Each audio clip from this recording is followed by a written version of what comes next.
Hello, loved ones. Thank you for joining me today. And if you're new to the channel, then welcome to the family.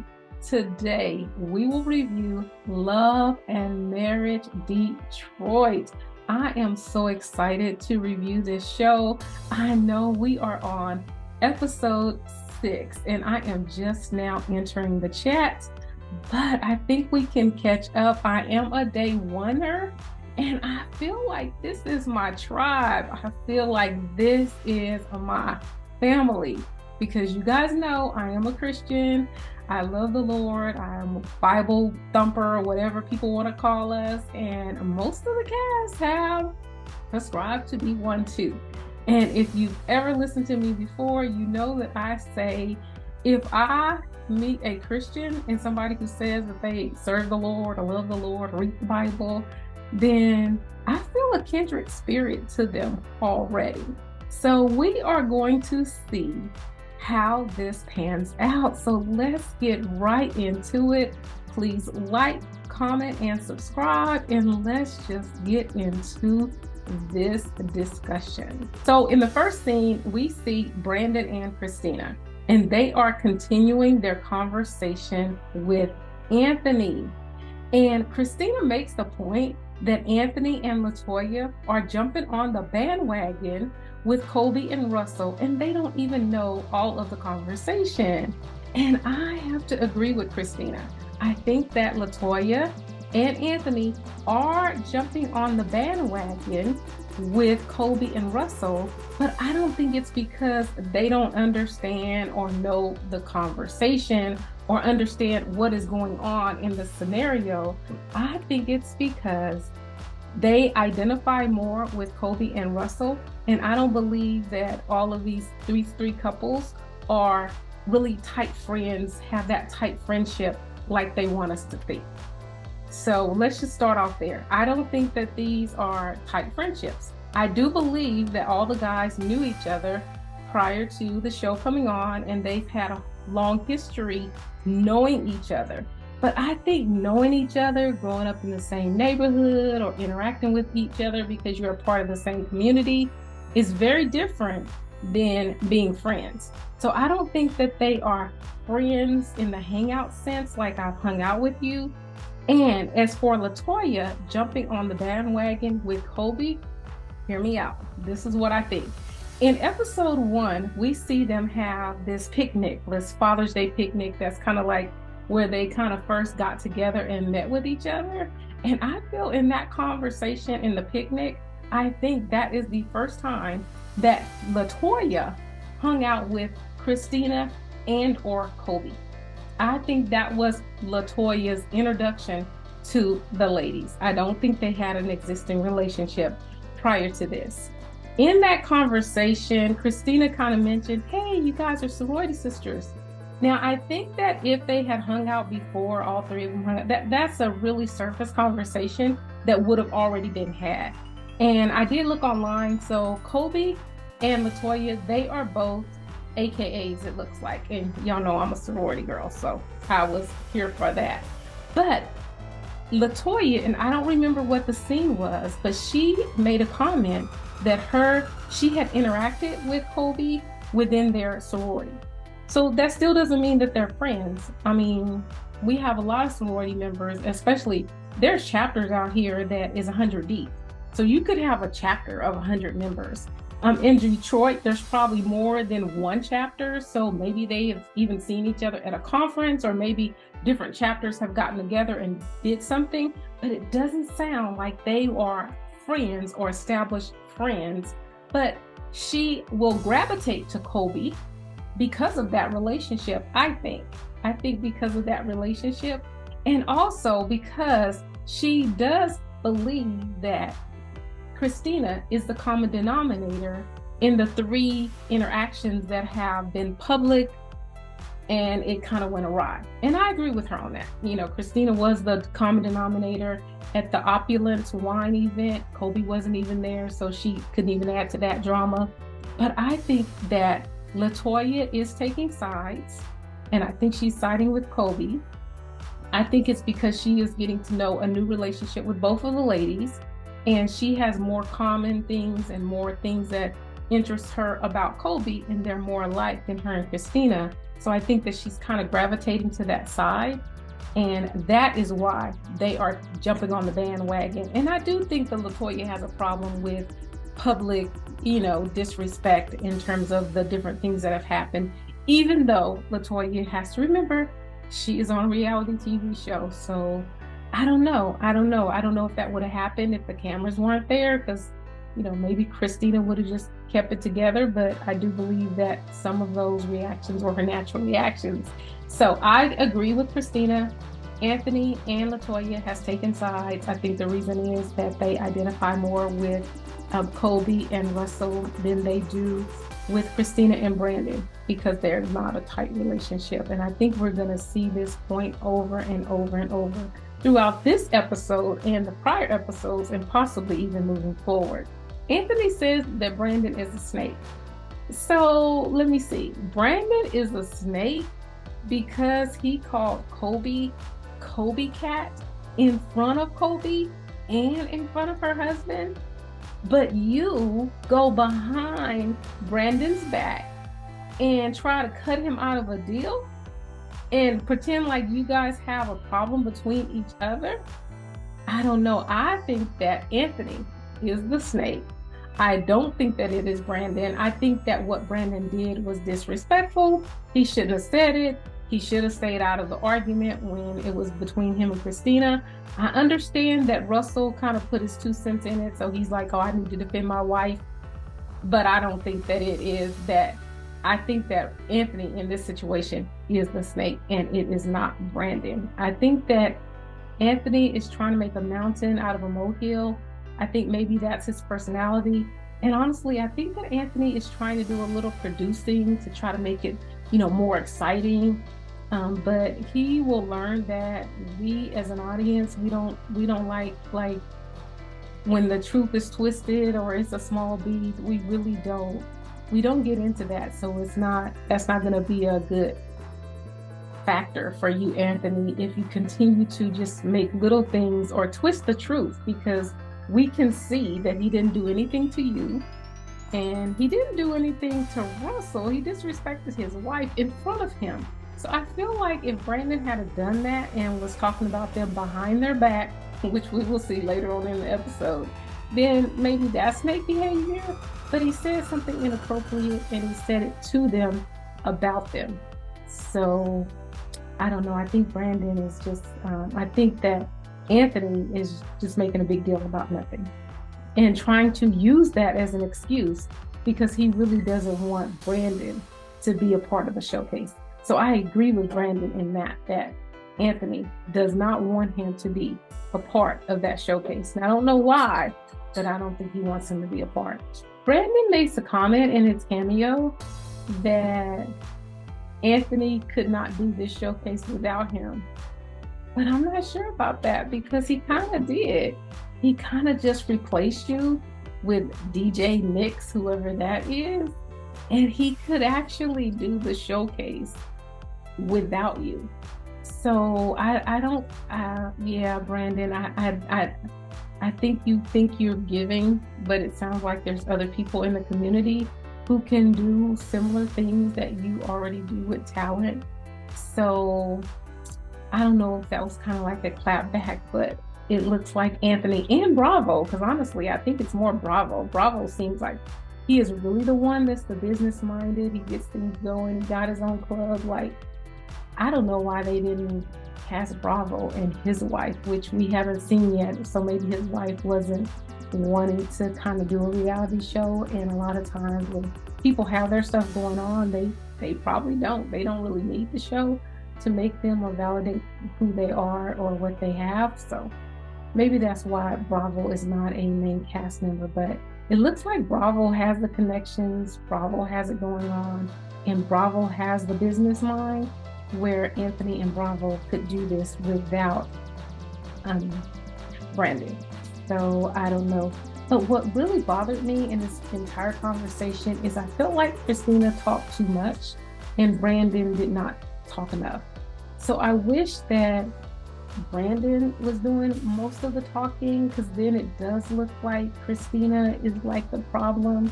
I feel like she should have allowed Brandon to speak up for himself. And I know sometimes Kristina is the talker in the relationship.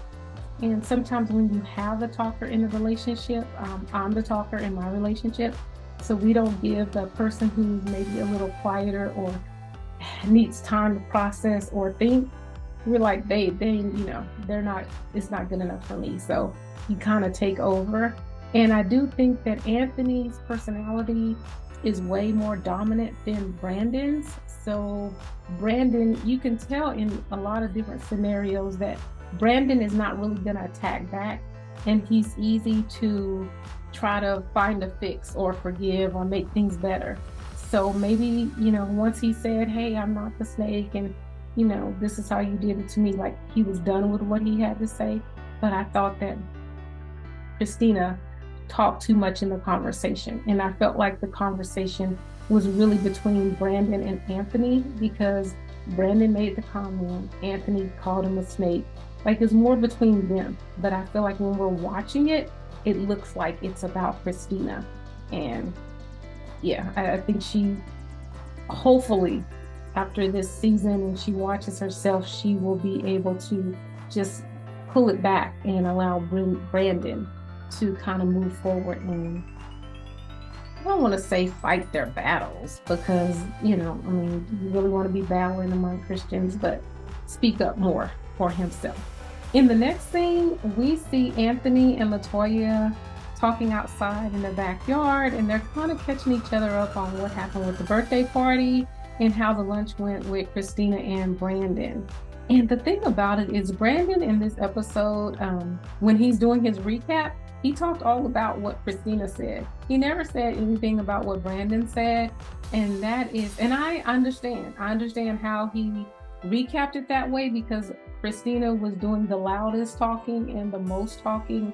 And although Brandon and Kristina was saying the same things, Kristina said it a little louder, so it kind of hit a little different. So I'm not faulting him for that, but I think that is another reason why I think that Kristina, she just talked too much. I think that she should have really let Brandon lead and hold that conversation. And in this, LaToya, again, she talks about how she is not taking Kolby's side, which you're not taking Kolby's side. You are taking Kolby's side. You didn't want to meet with Kristina and Brandon. You went to Kolby's birthday party. You ran after Kolby once the incident was over, and you called Kristina fake.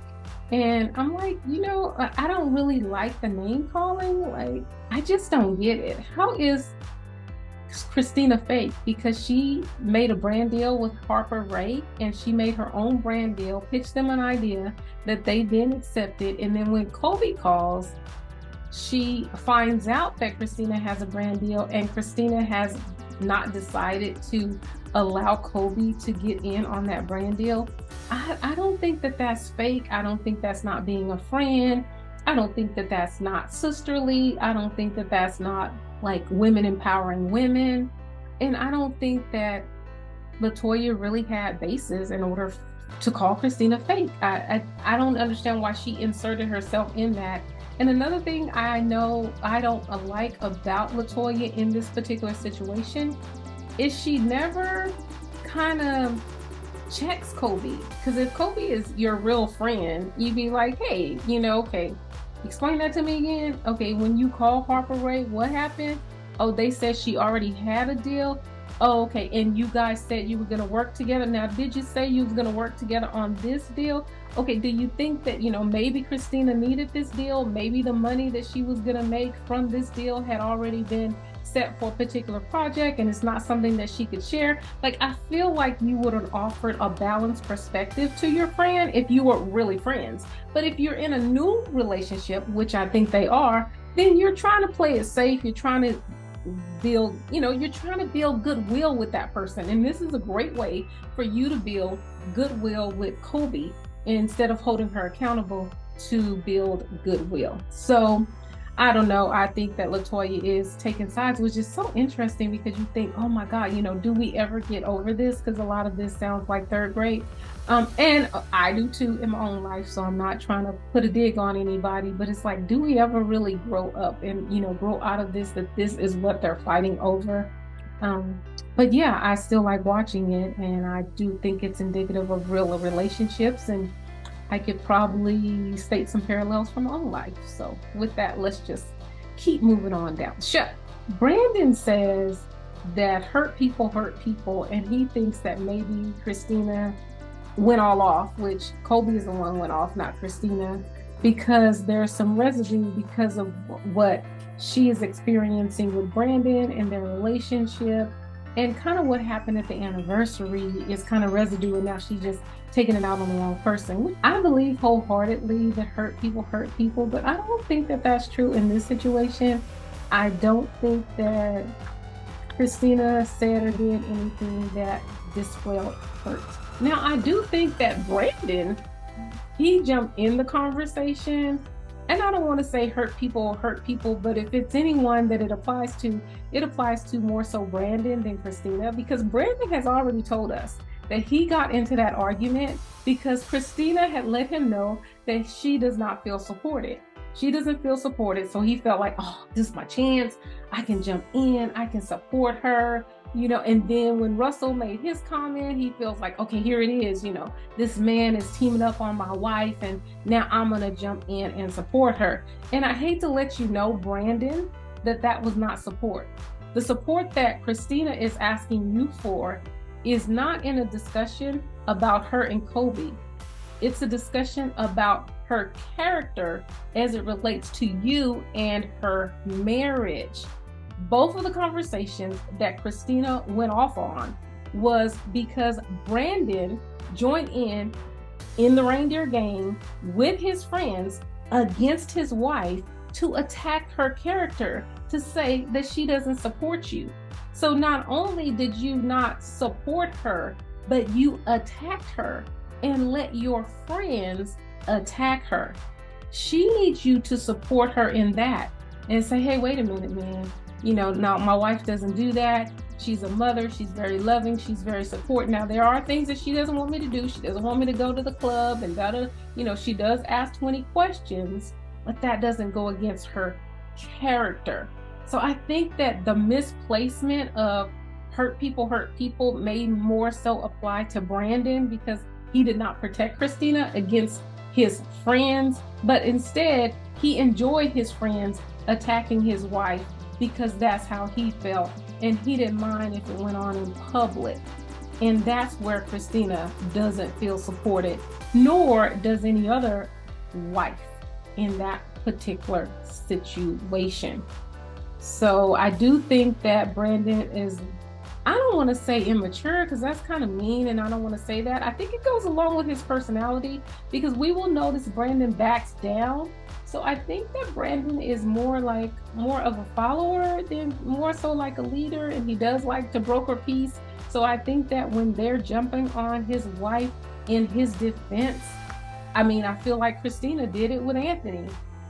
Kristina was talking to Anthony in defense of Brandon. So I think that that's just how he is. And so when his friends are defending him against his wife, then, he's kind of quiet and doesn't really say anything. So I hope that he sees this and is able to see it when it's happening and then kind of correct that moving forward. But I don't think that Kristina is exemplifying hurt people because I don't think that she did anything to Kolby. I think that Kolby is the one who took the conversation left, and I don't see why no one is holding Kolby accountable for her actions in this matter. And I feel like we haven't seen it from anybody. Not even Russell has held Kolby responsible for her not being okay, that Kristina doesn't have to invite you in on a collaboration that she got before you. But it's really interesting because this conversation is supposed to be about LaToya and Anthony, but their conversation was about Kristina and Brandon. So here we go, getting to Kristina and Brandon. But I do agree that hurt people do hurt people. I just don't think that is for this particular conversation.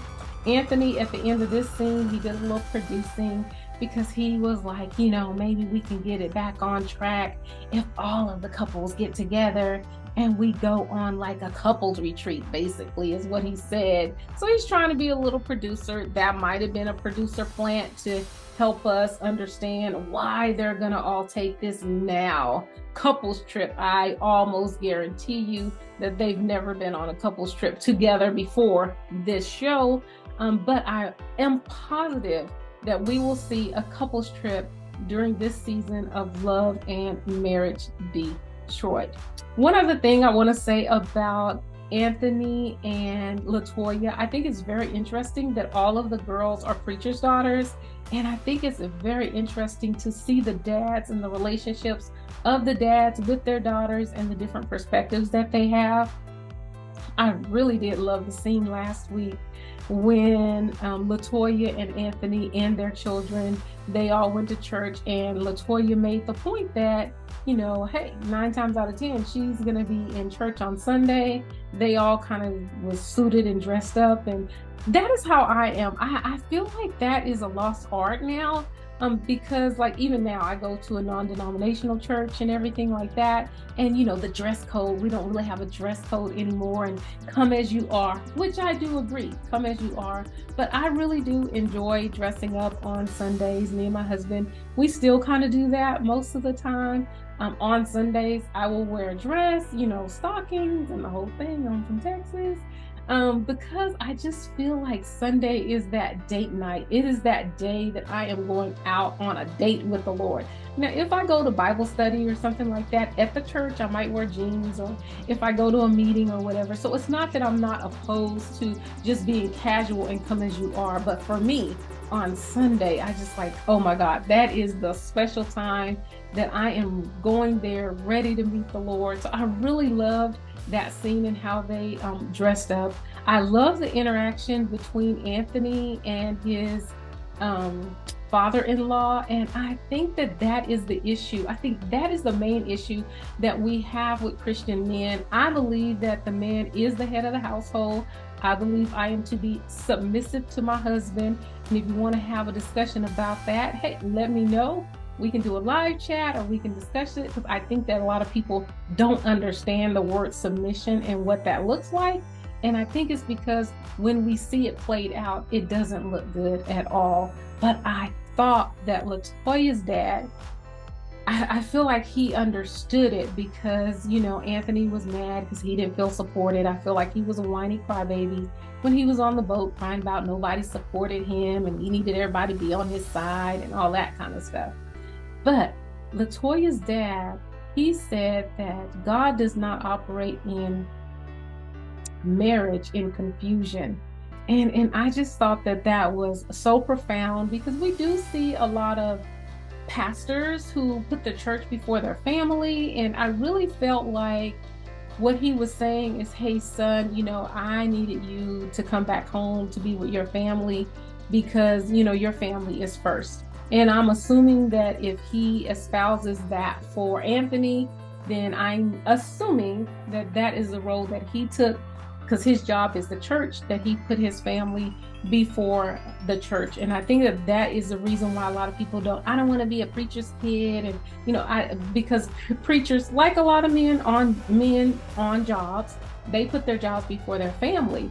But I feel if we saw more ministers, and especially pastors, make the home a higher calling than the church, because it should be God, family, and then your job, and that job is the flock.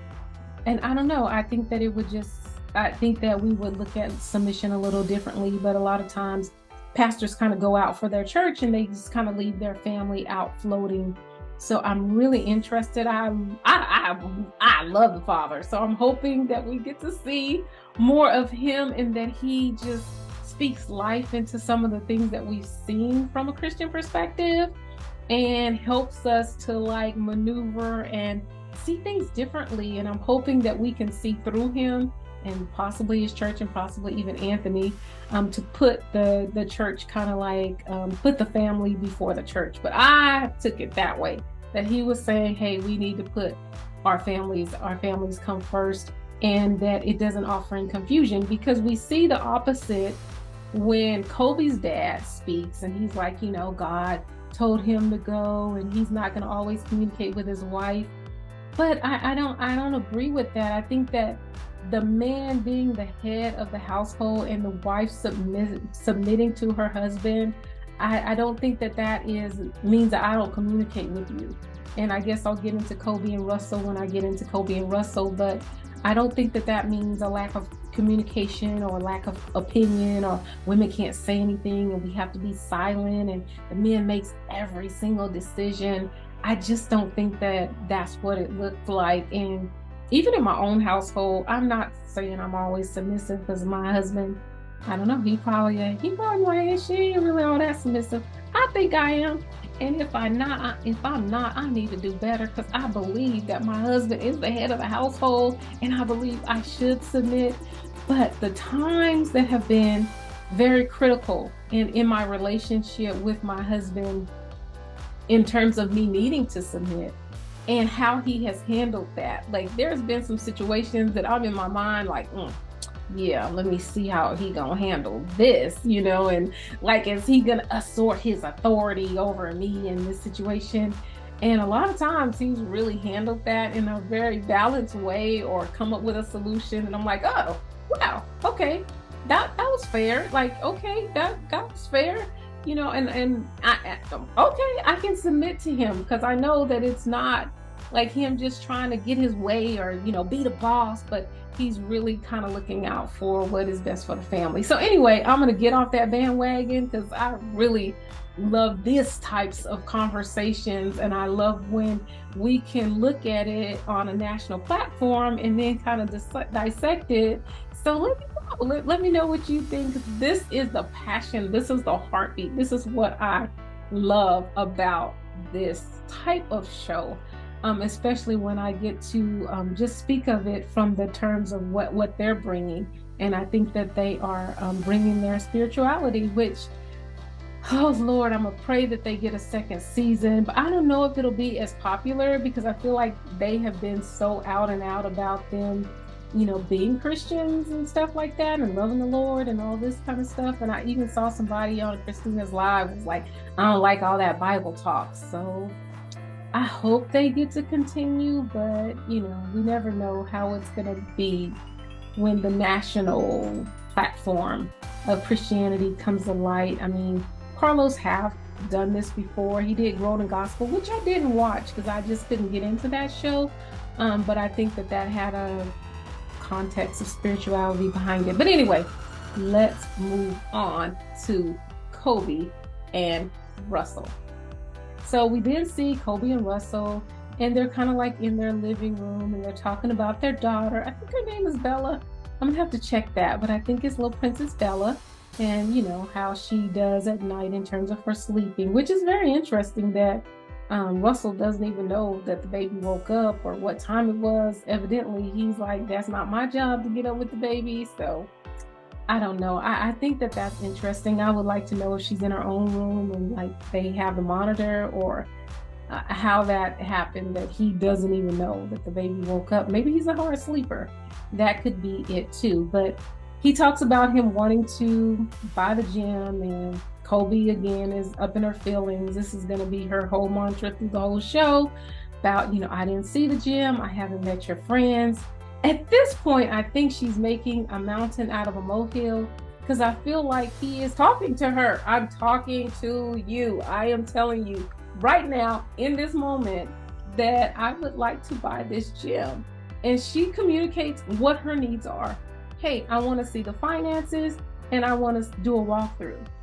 Now, I will say, if Russell does not allow her to look at those finances and do a walkthrough before he signs a contract for that gym, then I feel like he is out of pocket. And that's what I'm talking about in terms of submission. That is, I feel like that is not, I feel like that is the whole thing that LaToya's dad was talking about, is that God does not operate out of confusion. For her to want to walk through the gym and to see the finances before you purchase a business like that that's already established, and for her to be able to talk to somebody to say, hey, how long did it take you to how long did it take you to garner a profit? Like, I don't think that her demands or requests are unreasonable.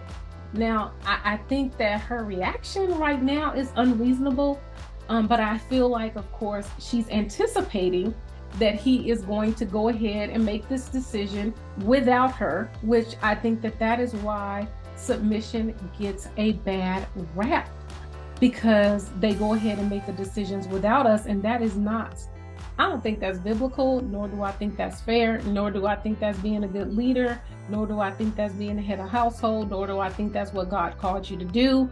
You guys can get me in the comments if you disagree. Make sure you point me to the scripture as to where I'm wrong, because that is not what submission looks like. I just don't agree. But at this point, Kolby is making a mountain out of a molehill, which part of that I think is just her personality, that she goes from 0 to 10 on anything. Because even, you know, when he told her about seminary school, which I mean, you know, hey, I'd have been upset too, but it just seems like she goes 0 to 10 in every conversation. We're going to see that later on with her and Kristina. We've already seen that at the skating ring when she went from 0 to 10. I think that that's just her personality. But it's really interesting to me because we see the contrast between the way that her dad thinks and the way that LaToya's dad thinks, because her mom and dad, when she had to sit down, and I think it's very disrespectful that not only did you sign up for seminary and you didn't even make a discussion. And it's not like, you know, I know in the first episode, they were like, well, do you have to ask your wife? You know, I mean, I understand we're adults, you know, so of course I want to garner your opinion, get your opinion about something, but you know, we're adults. They can't make us do anything. We can't make them do anything. They can't, you know, can't really make us not do anything either. But communication, and it, to me, I think that's deceptive. See, I think that that is a big deal. Like, you were in seminary and you have been going to seminary for 2 weeks and you found no time to tell me. And I think that's deceptive. And don't get me wrong, I really do like Russell. And I think that I love that he's going to seminary and everything like that. But Russell, no, that was not right. That wasn't right at all.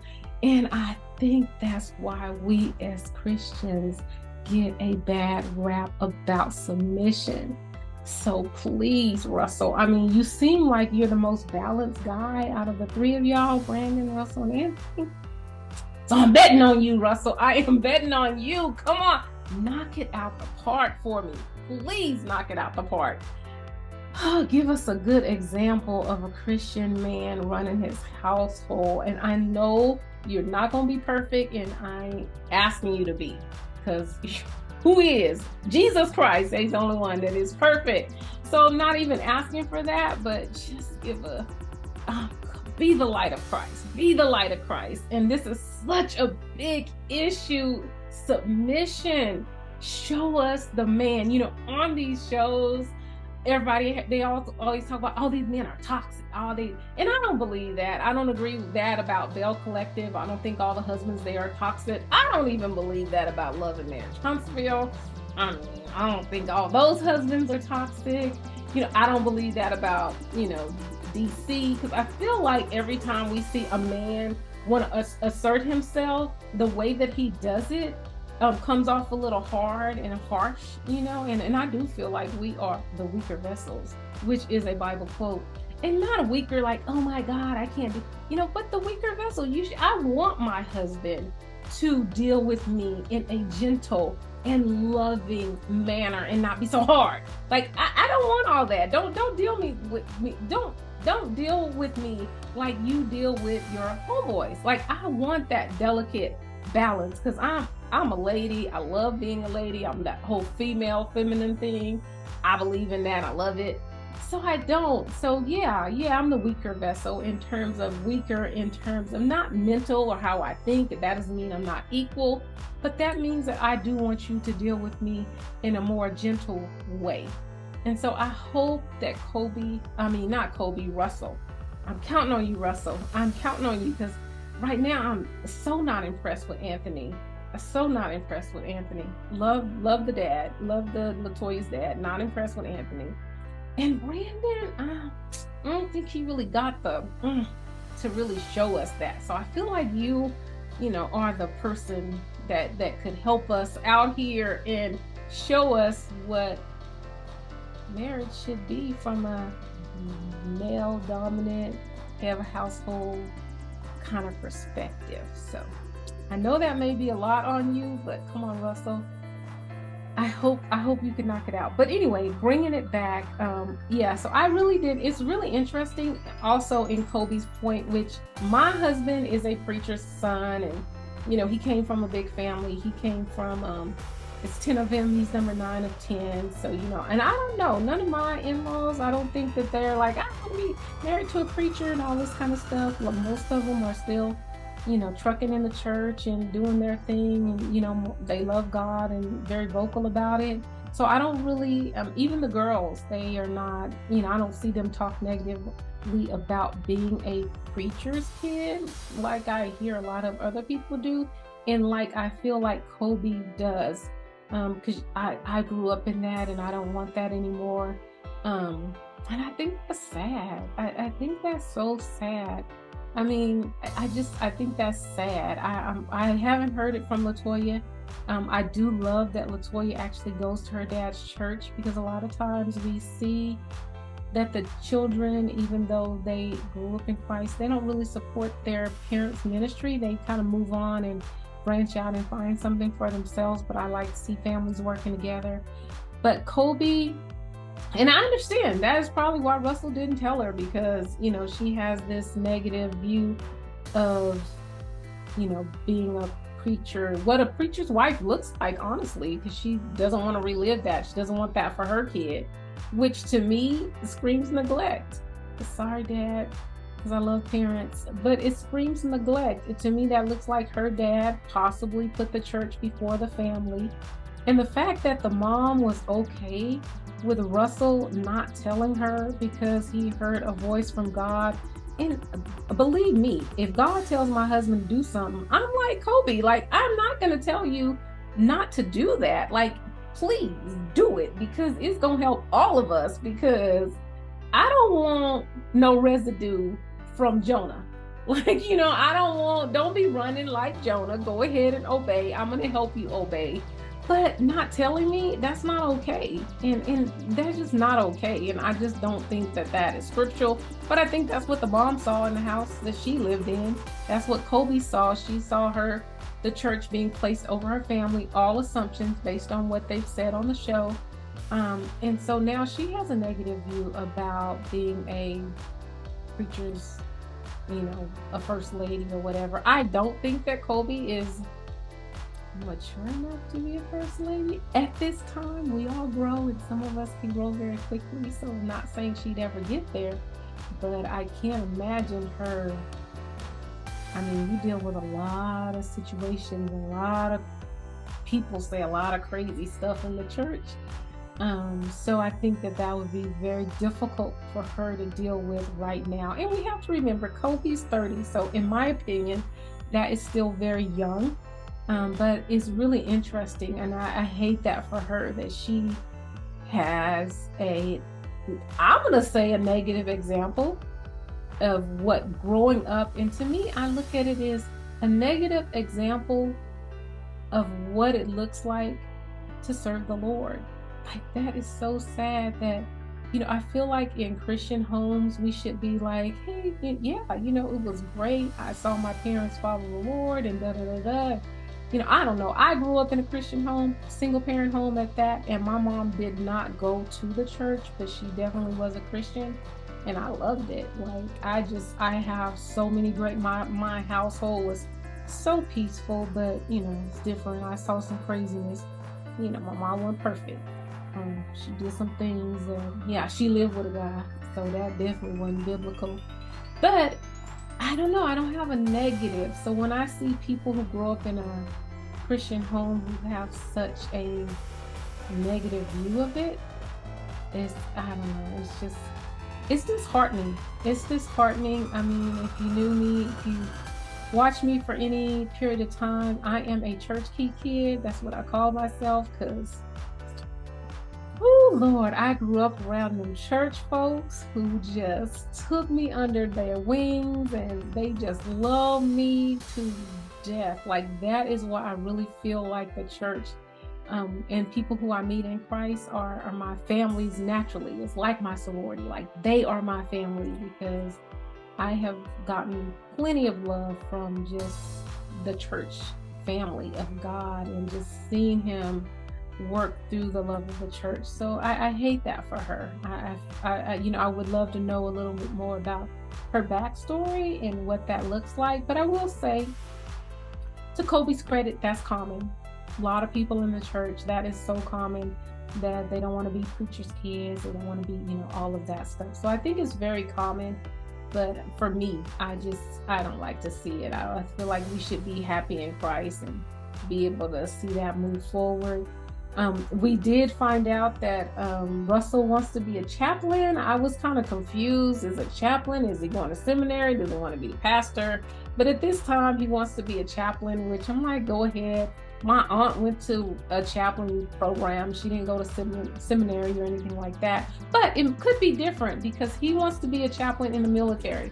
So, and I do agree with Kolby that would be like less responsibility, a chaplain in the military, than a chaplain of a pastor of a church or anything. But that could still be waking up at 3 o'clock in the morning and going to see a sick soul or whatever in a hospital or different things like that. So I don't know what that would look like. But let's just move on. I have actually spent too much time here talking about Kolby and Russell. So we are going to move forward. We then move forward to the next scene and we see Brandon and Kristina, and they are meeting in Star Factory so that Brandon can bring Kristina in order to help him get ready for the showcase. Now, I love this. I hope that Kristina works with Brandon again. I love to see husband and wife duos. I really do. I think that we should be able to work with our families, and I just love to see it. So I hope that she gives him another opportunity and she begins to work with his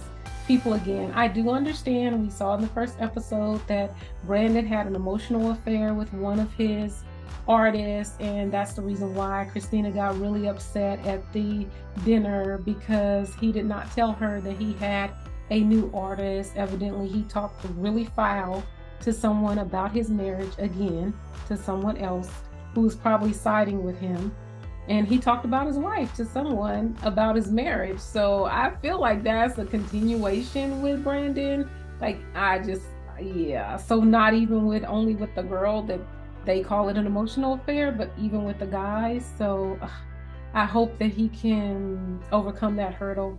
Definitely don't think that it's something that could break up a marriage, but glad it did not break up their marriage.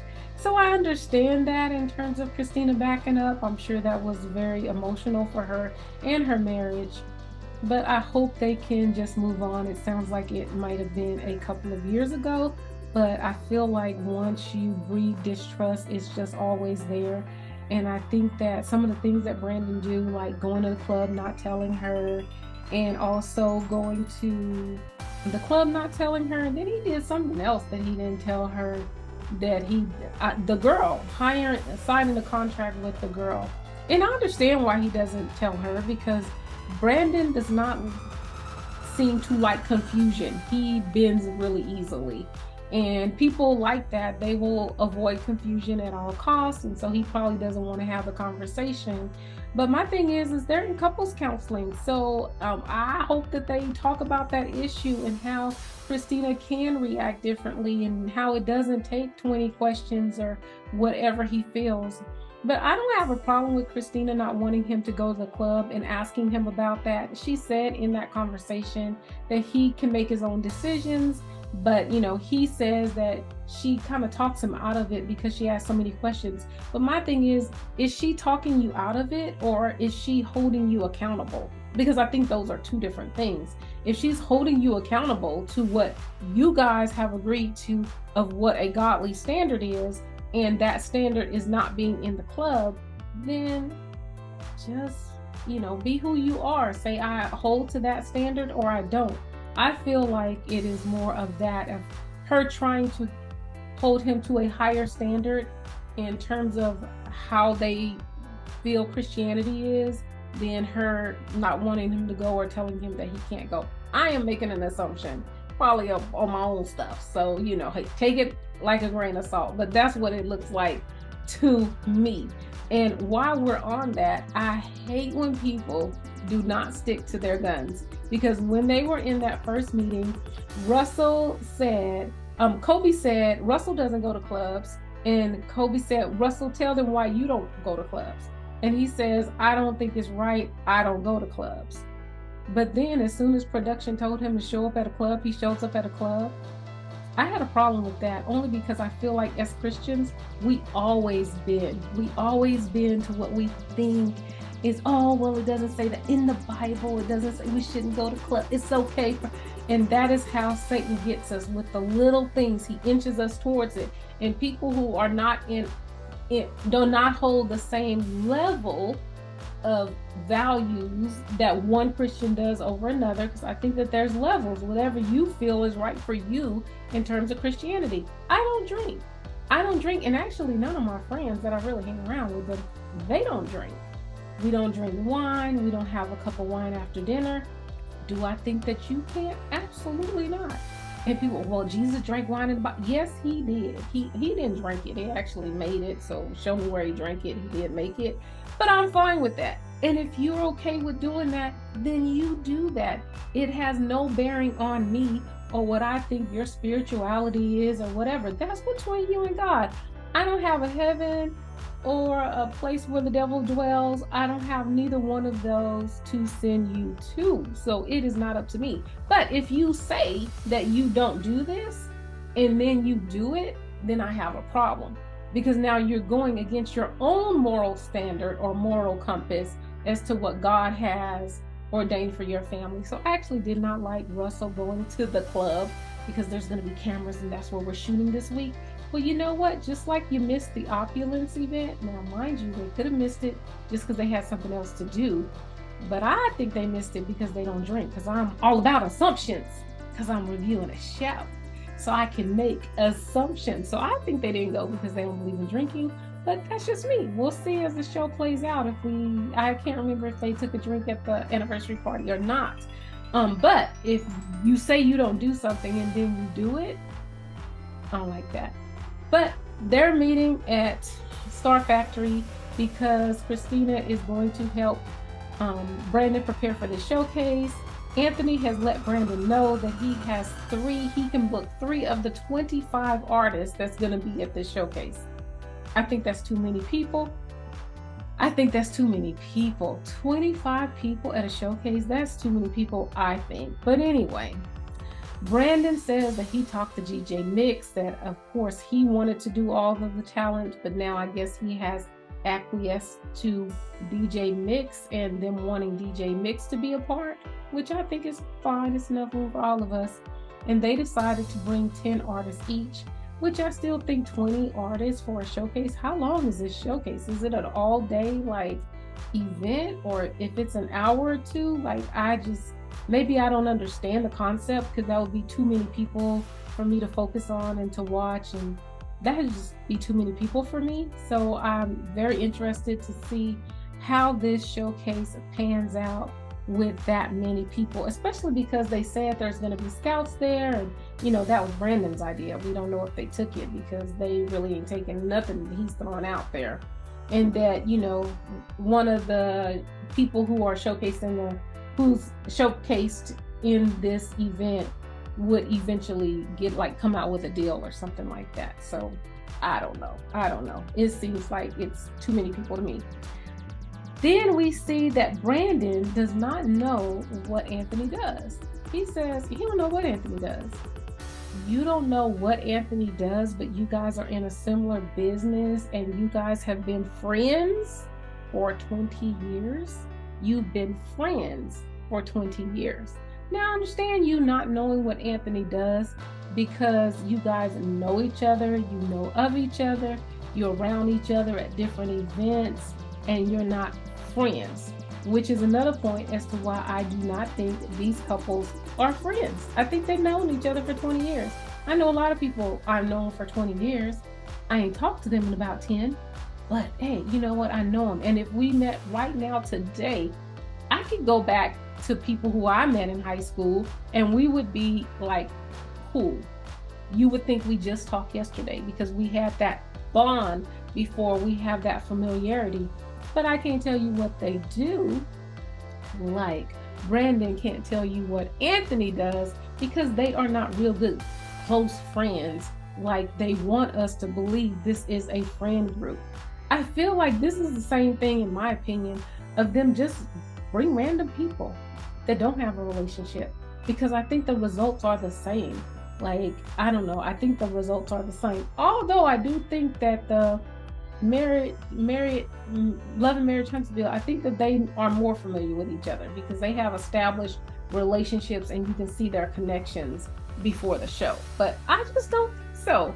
I think they had a casting and they brought some of the people that they knew in the neighborhood. And Anthony was one of them that I know, you know, we ain't seen each other in 10 years, but so it was interesting to me that Brandon does not know what his friend of 20 years does.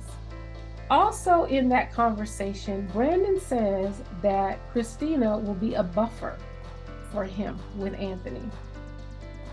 That's the problem, Brandon. That's the problem. Don't put your wife in men's business and have her be the one to take up for you. You should be her buffer. You should be her protector.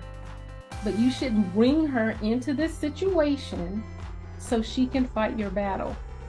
And now she looks like the bad person because you are not a person who will speak up. So I do believe he brought Kristina in to be a buffer. And I don't like that. I do not like that. Now, Kristina will take the bait because she's the girl. That's who she is. And we know people in our lives who, hey, I know some people I'm gonna bring along if I'm gonna be in, you know, some confrontation, because I'm gonna be able to sit back and they are going to take over.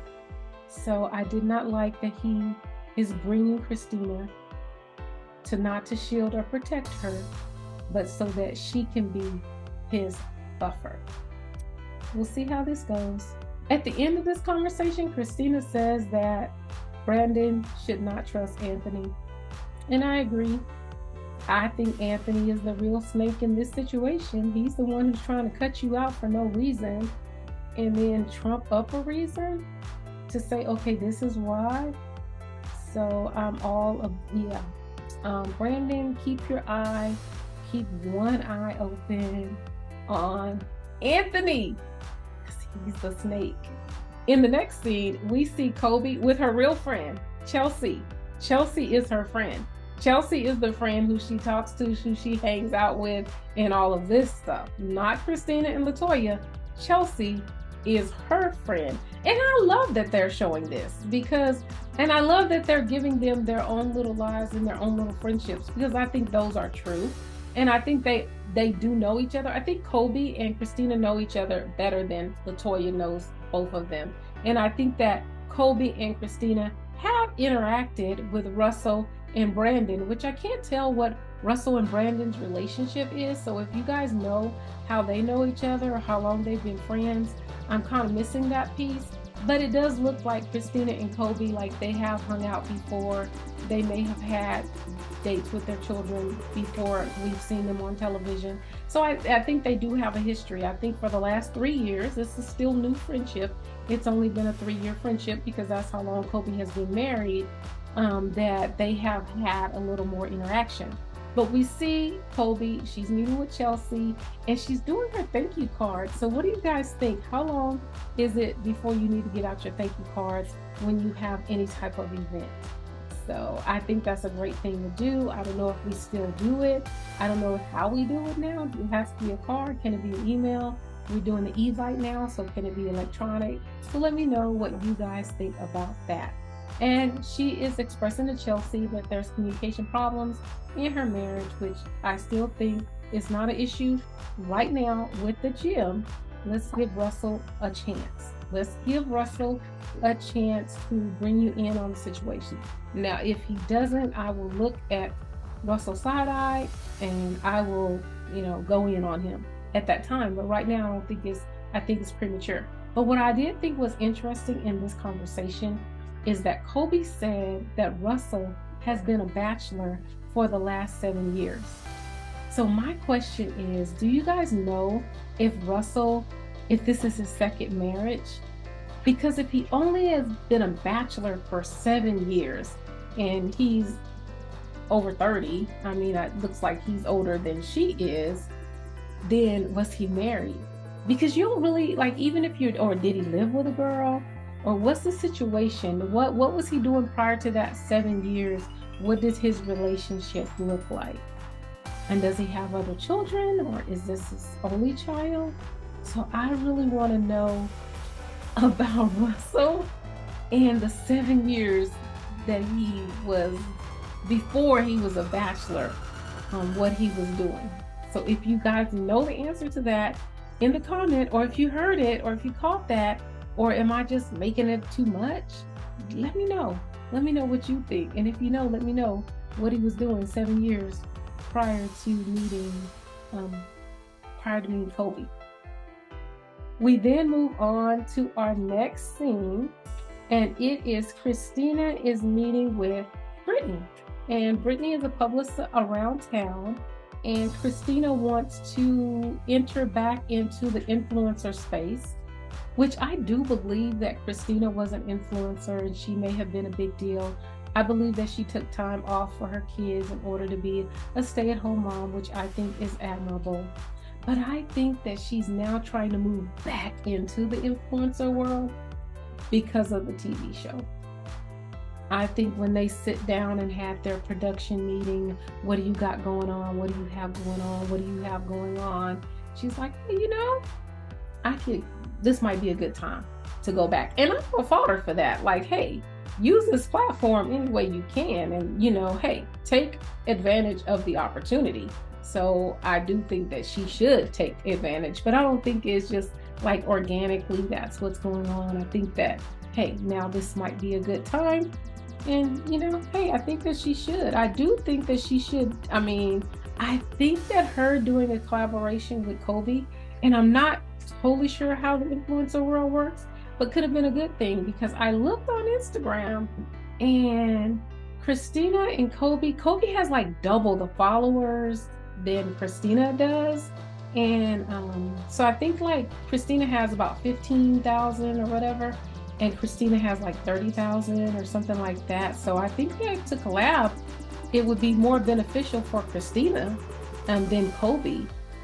And that's only if the whole social media is how you influence, or how you get more followers, or I don't know if that's their only means, or if they do other things like brand deals and stuff that's not posted on Instagram. So that's a little micro shot of what I've seen so far. But I think that because Kristina has been out of it for about 7 years or so raising her children, and Kolby, she may call her a new influencer, but Kolby is 10 years her junior. And I just think that the younger people, they just think differently, because they kind of grew up in this world of technology and social media and influencers. For us, me, older, this is new stuff for me, but they grew up in it. So I think that although sometimes Kristina says, Kolby is kind of new to this, Kolby might be further ahead of Kristina, because Kristina has taken that break, and also because Kolby's younger.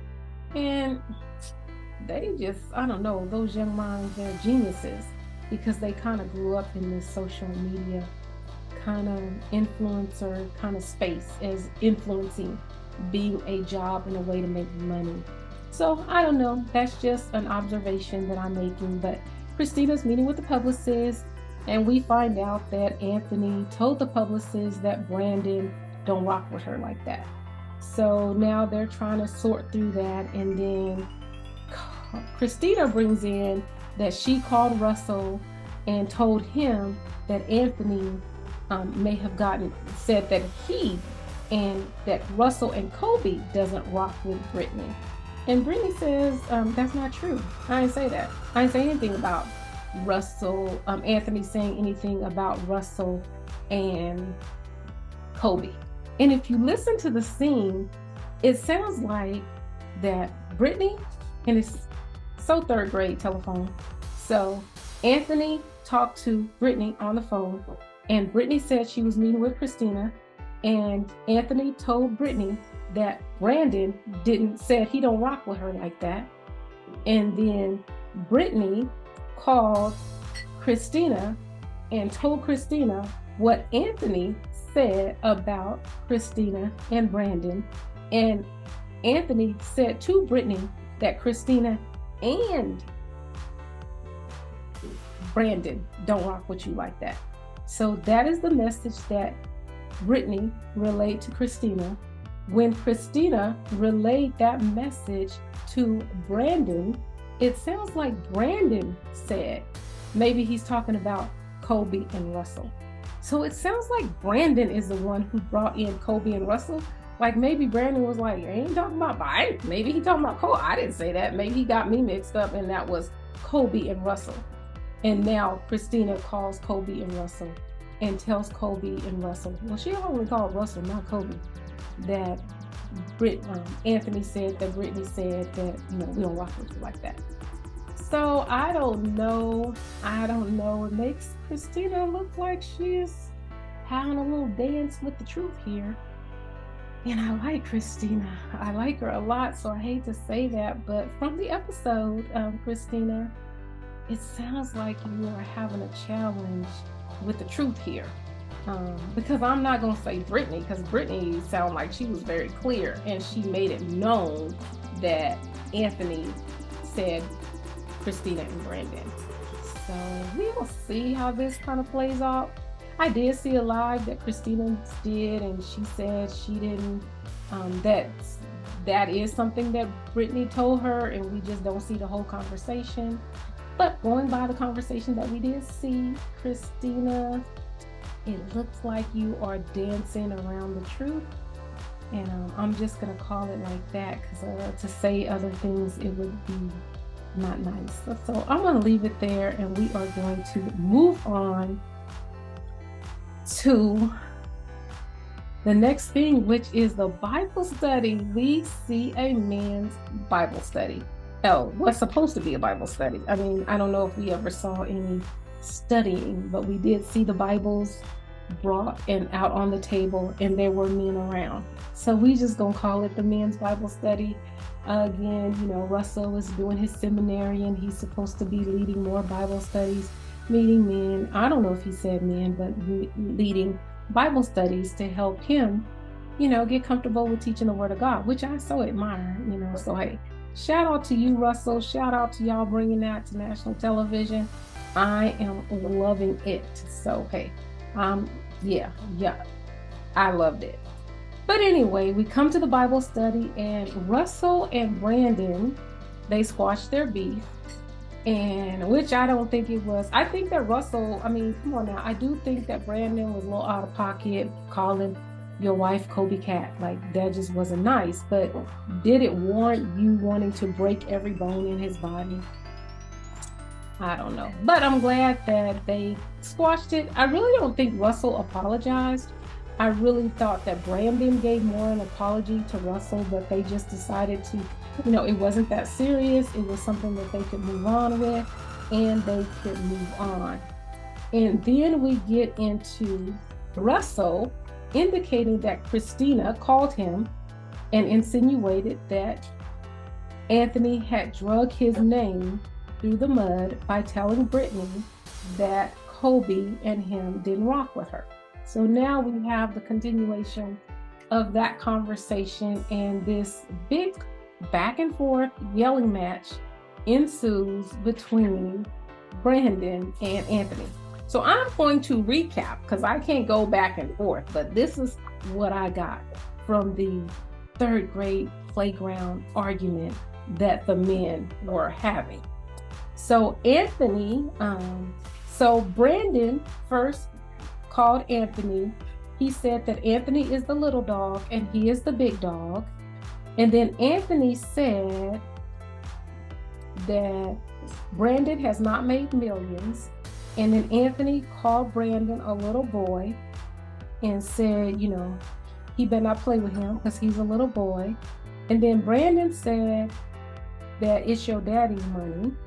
And then Anthony said that he's the first person to level up in his family.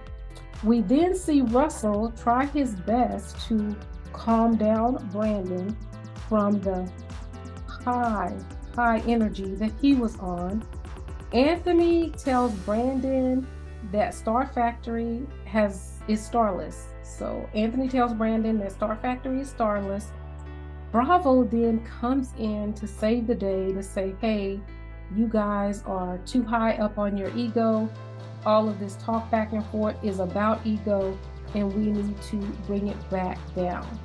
Brandon then concedes to the argument and says, hey, I don't remember saying that because that's not how I feel about Brittany. So I don't remember saying that. So again, we see Brandon concede to an argument to try to restore peace. Yeah, so I don't know. So really interesting because I do feel that, you know, Anthony went on 10 because he goes from 0 to 10. So he's all yelling about the whole thing about he didn't say that, he didn't bring them in it. And then I think, well, Brandon said the first thing because he called him a little dog, big dog. So Brandon kind of started the whole name thing back and forth. But for me, it just hit different when it comes from Anthony. I mean, I don't know if it's just because he's louder and he's so aggressive about it. But I don't know. I think that is how we get the name of who's the villain. And although both Anthony and Brandon are taking digs at one another, it just hits different. And I don't know. Maybe I don't know. Maybe it's the whole colorism thing with guys. You know, Brandon is kind of bigger and darker, and you know, maybe that thing. So let me know if that's it. But for me, it just hit different, and I felt like Anthony was the attacker, even though Brandon is the one who, you know, called him the big dog, little dog. So I think that kind of riled them both up to begin to take shots at one another. So let me know if I'm not being fair, because I don't know if we really see colorism when it comes to guys, but maybe it hit just different from me because, you know, we in society, we think of the big African-American, dark African-American, you know, and I feel like Anthony more so fits that mold than the light bright Brandon. So I don't know, but I do think that Anthony is more aggressive than Brandon, and Brandon will back down easier. So maybe I'm being fair, but let me know what you think about that specific point, or if you think I'm just reading too much into myself in terms of how I'm looking at this. We also see in that situation that Anthony said that Star Factory is starless. And in the cameo, Brandon said he didn't even pay attention to that because, you know, if it ain't true, he didn't even give life to it. But I wish Brandon would have brought some receipts. Like, I mean, isn't that kind of facts? Like, who has been a part of Star Factory, which you've had for over 17 years? What stars can we name? And maybe there is. I just wish he would have named some at that moment when they were talking about it, and he was in his cameo, so he could have said, you know, that's not true. I made this and this, you know, these stars have been through my program. I would have really loved to hear that. I thought it was interesting that Bravo and not Russell restored order. I don't really know if Bravo is a Christian or anything. I haven't heard him really say anything, and I don't want to put something on somebody that they didn't already say about themselves. He was at a Bible study, but that doesn't mean anything. He could have just wanted to be there for filming, or, you know, that's where his guys are. You know, I don't think that everybody who looks or brings a Bible or goes to Bible study, I don't think that equates to salvation. And especially, I mean, I'll let him tell me if he espouses to a Christian lifestyle or not. But I mean, it was Russell's event. Russell didn't restore peace. Bravo did. So come on, Russell. You need to bring it up, be the leader. Anthony said in his cameo that he told Brittany what he felt Brandon said because Brittany is his real friend. So Brandon's not. Another indication that I don't think that Brandon and Anthony are as close as they're trying to make us think that they are. I do love how Brandon conceded because, it's not really gonna do any good for us to go back and forth. And Brandon says, I don't remember saying that because that's not how I feel about Brittany. And I think that was everything. Because, I don't know. I have had somebody accuse me of saying something about somebody. And I went like Anthony, no, you're not gonna. I was like Brandon, no, I did not say that. I know I didn't say that. And the reason why I know I didn't say that is because that's not even how I feel. So I wouldn't say that about that person when I don't even feel that way about that person. So I really loved how he was just let's just squash it. I don't feel that way about Brittany. And so because I do believe those are real relationships that they're having, especially with a publicist, she seems like she's very astute in the community and everything like that. I hope she sees that, and I hope she hears that, and I hope she gets that. And I don't know what was said, of course, it wasn't there. And I don't think it was taped or filmed. But I think that was coming from Brandon's heart, that's not how he feels about Brittany. So I hope that their relationship, there's no bad blood between Brittany and all of the castmates. I hope that it's not. And even though this was a storyline, true, I think it was not something somebody made up. I don't think Anthony made it up, although I do think he's a little snake, a little shady, but I don't think he made it up. And I think that this was a real organic beef, if that's what we want to call it, something real and not just a conjured up. So I like that, but I like that we were able to see order be restored. I didn't see any Bible study going on, so I'm not sure if they really had a Bible study. Would love to know what passage they studied, because Anthony, he was kind of once I study the Bible, then, you can just have my money, have my house, have my everything, which I do think that is what Bible study does to you. It gives you just a different perspective. It puts life back into perspective. You get a little God and, what he really expects from us. So personally, I would love to have known what the topic of that Bible study was about and, did it relate? Because a lot of times, anytime we're in the Bible, it just relates to what we're actually going on. It's wow. You go to church and you're like, I don't know, he wasn't talking to me.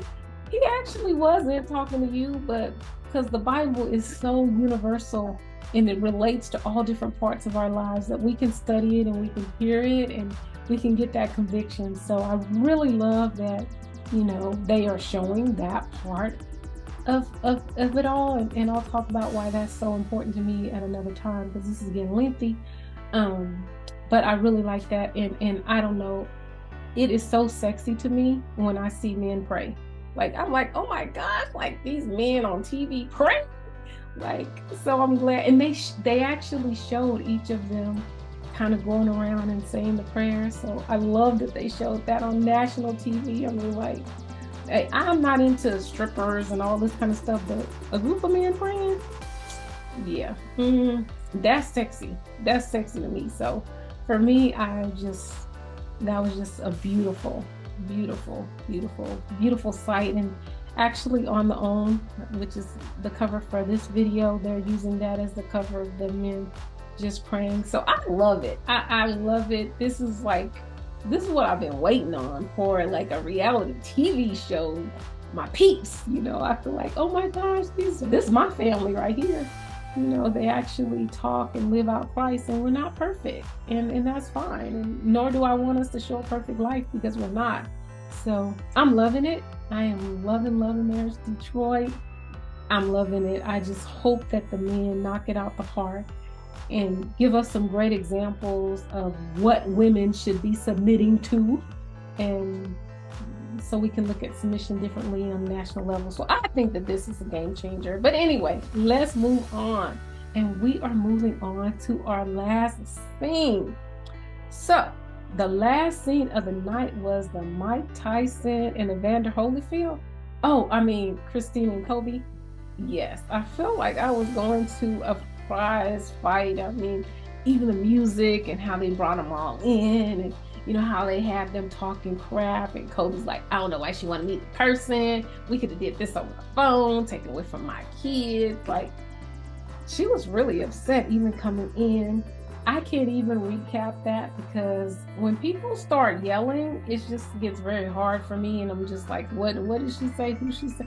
And I'm really trying to listen, because I like to see what made you go off on what you did, because you know, usually it's a reaction to something that you heard in there. So it was just too much. But the main points of it was that we know for sure that Kolby does not want Kristina to call her husband anymore. So Kristina, I hope you got the point that you are not to call Kolby's husband ever again. And I like that Kristina was like, okay, you know, I'm sorry. I won't call your husband. Like, she didn't try to defend herself about that, which goes back to, put a pin in it, to what Brittany said, because Brittany said that she called and told Kristina before she was going to call Brandon, because she felt it would be disrespectful to call Brandon when he's married, because she wanted to protect that union. And I get that. And I actually don't know. I don't know if I've ever called. I mean, I don't know. Me and my husband, we have friends. Have I ever called? I probably have called them, not for no beef, nothing like that. I don't know, like, but I don't know. I have to really think about that. We don't deal in groups like that right now, so I don't know in my younger days if I've called somebody, but you know, out of respect. And I do get Kolby's point, even though she said it very loudly, so I couldn't hardly hear it. And when you're screaming, you kind of lose your point in translation. But she's like, I'm waiting on a call from you. Our whole issue is because you didn't call me, and now you have time to call my husband. Like, that don't make it make sense, because that does not make sense at all. So I love Kristina, but I'm gonna have to say that was 1 point for Kolby. I agree with Kolby and her sentiments in that particular interaction. I think that, you know, especially because they're already having a deep disagreement because Kristina didn't call. And even when Russell was talking about it to the guys, he said, I told Kristina, like, we not even talking, and you haven't even called my wife, but you're calling me. And he said, she was like, yeah, I just got to tell you one thing, you know. So Kristina, you were wrong in that situation, in my opinion. I agree with Kolby, you know, don't call her husband anymore. Then Kolby says that I think that Kolby and Anthony, that they're similar personality types. They both go 50-150 in like a heartbeat. They go from 0 to 100. And I don't know. I don't know. So I think that makes it hit different for me too, even when Kolby does it. And I'm just like, that makes me side with Kristina, which is hard for me to say, oh, Kristina, you're wrong for calling Russell's husband, you know, Kolby's husband, Russell. Because I feel so bad for Kristina, because I'm just like, Kolby, does it take all of that? Does it take from 0?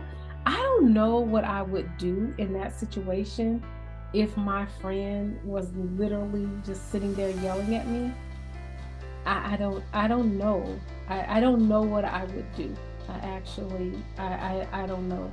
I have no clue as to what I would do in that situation. But Kolby calls Kristina manipulative and conniving. I never liked the name calling. You cannot go back from that. I think Kristina then called Kolby fake but I'm not sure. But I did think that Kristina was trying to keep her composure.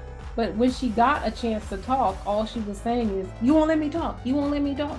Okay, well then go ahead and say what you want to say. Like, you talking now, Santa. You won't let me talk.